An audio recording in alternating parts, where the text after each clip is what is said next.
Kasongo yeye Mombali ninga Kasongo Mungu na wewe hujana mpaka sasa hivi unashtua na nini bwana kutia na pressure jamani. Huko nje unamchungulia. Ibala ugo yeye.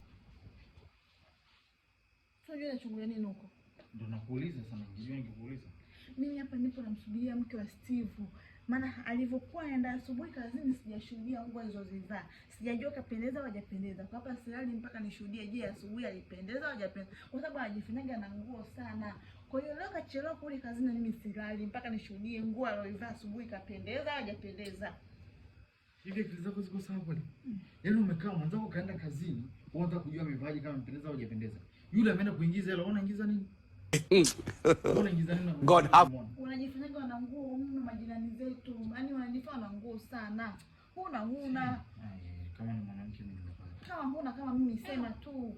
Nguo Inakusaidia nini? Mimi nataka nijue amependeza au hajapendeza na hapa leo silali mpaka nishuhudie. Hapa subiria gari lao tu likifika nimo. Nikisha tu getini, je geti italia? Nikisema pendo wenyewe.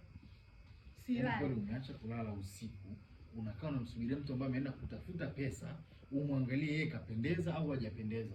Akili zako ziko sawa. Pesa zao mimi hazinusu, nataka nijue je alivyovaa asubuhi leo. Sema hapa nimepigwa hivi.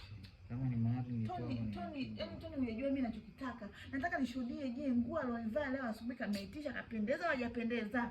Au ndo yaoya zile. Au ndo baada hapo inakusaidia nini?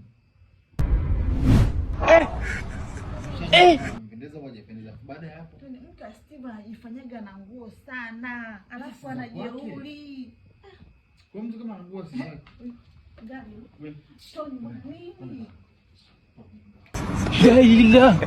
yeye Mombali ninga